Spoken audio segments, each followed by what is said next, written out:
और tractor parade की जिद करने वाले किसान नेता कल हुई हिंसा से अपना पल्ला झाड़ने में लगे हुए हैं। हिंसा के लिए असामाजिक तत्वों को जिम्मेदार ठहरा रहे हैं, लेकिन बीकेयू नेता राकेश टिकैत का एक वीडियो सामने आया है जिसमें वो खुद आंदोलनकारियों को हंगामे और बवाल के लिए उकसाते साफ साफ सुनाई दे रहे हैं। ज्यादा कैडी पड़ रही सरकार, अपना ले आइयो झंडा झुंडा भी लगाना, लाठी गोती भी साथ रखियो अपनी झंडा लगाने के लिए, समझ जाइयो सारी बात, ठीक है। झंडा लगागा, तिरंगा भी झंडा वैसा भी लगा लियो उस पर, और आ जाओ बस, अब बहुत बोल लिया, अब आ जाओ जमीन बचाने के लिए, आ जाओ, अपनी जमीन नहीं बच रही। अब सवाल ये उठ रहे हैं कि अब आगे क्या। किसान संगठनों ने 1 फरवरी को दिल्ली में संसद तक मार्च निकालने की भी ठानी है, तो क्या ट्रैक्टर परेड से किसान कोई सबक लेंगे? क्या सरकार संसद मार्च की इजाजत देगी? परेड का था, लेकिन परेड के नाम पर इन लोगों ने तो पूरी दिल्ली को रौंद डाला, तोड़ फोड़ डाला, तबाह कर डाला, लाल किले में घुसकर देश को शर्मसार कर डाला। और जो मैं देख रहा हूं, मैं उसे नेशनल शेम, राष्ट्रीय शर्म की बात मानता हूं। किसान संगठनों और उसके नेताओं ने वादा किया था कि शांतिपूर्ण परेड निकालेंगे, वादा टूटा, तबाही मची, तो किसान संगठन अब जिम्मेदारी से भाग खड़े हुए, हिंसा से पीछा छुड़ाने लगे। पता नहीं, मैं यहाँ बैठे टिप्पणी करूं कि कौन घुसाया है, क्या हुआ है, मैं जानता नहीं, लेकिन यहाँ जो शिंगू बॉर्डर पे जो संगठन ने किया है ब्लॉकेड, वो संगठन हमारे संयुक्त किसान मोर्चा का हिस्सा नहीं है, और हमने पहले से बता दिया था ये शरारत कर सकते हैं, हमारे हिस्सा नहीं है, वहां से हो रही है यह घटना हुई, इसके पीछे किसका हाथ है, क्या वो है बातचीत, इसमें यह होगी किसानों को गुमराह करके भेज दिया होगा, किसानों को तो रास्ते का नहीं पता,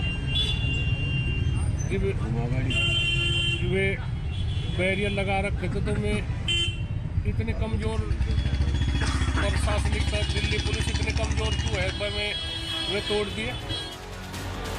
इसे कहते हैं सियासत। अपनी जिम्मेदारी पर किसान संगठनों ने सरकार और पुलिस से ट्रैक्टर परेड की इजाजत मांगी थी। अब इनके इस ट्रैक्टर परेड में राजधानी झुलस गई, बड़े पैमाने पर हिंसा हो गई, तमाम पुलिसकर्मियों समेत 120 से ज्यादा लोग घायल हो गए। अब किसान संगठन अपना पल्ला झाड़ रहे हैं। संयुक्त किसान मोर्चा ने तो बाकायदा सफाई भेज दी, बीकेयू ने भी सफाई भेज दी, लेकिन इन सफाइयों और निंदाओं का आखिर दिल्ली करेगी क्या? हमारे बस में है आंदोलन, हमको पता है कि किन किन लोग जो गड़बड़ फैलाने की कोशिश कर रहे हैं, वे सब लोग चिन्हित हैं, जो गड़बड़ करने की कोशिश कर रहे हैं। कुछ लोग हैं, हाँ है, चिन्हित है, पॉलिटिकल पार्टी के लोग हैं वे, और वे इस आंदोलन को खराब करना चाहते हैं। ये जो लोग गया था, ये किसान आंदोलन का हिस्सा नहीं है, ये कोई साजिश का एक हिस्सा है, क्योंकि आप 7 महीना हम आंदोलन चला रहा था, इतना तकलीफ में हम बैठे हैं ठंडे में, मगर इतना बड़ा आंदोलन और इतना शांतिपूर्ण आंदोलन 100 साल में भारत में हुआ नहीं। दिल्ली की सीमाओं पर 2 महीने से ज्यादा से किसान आंदोलन चल रहा है। किसान और सरकार में कई दौर की बातचीत चली, लेकिन नतीजा नहीं निकला। किसानों ने 26 जनवरी को गणतंत्र दिवस के मौके पर दिल्ली में परेड निकालने का ऐलान किया था। उसके बाद 1 फरवरी को संसद मार्च का भी ऐलान कर दिया था। 1 फरवरी को मार्च टू द पार्लियामेंट, और उसका डिटेल हमने अभी कुछ तय नहीं किया है। March on foot March two the parliament, संसद कूच जिसको बोलते हैं, यही ऐलान किया है।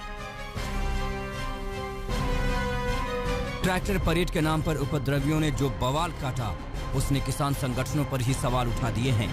तो क्या 1 फरवरी को किसान फिर दिल्ली में संसद मार्च का आयोजन करेंगे, या फिर ट्रैक्टर परेड से कुछ सबक लेंगे?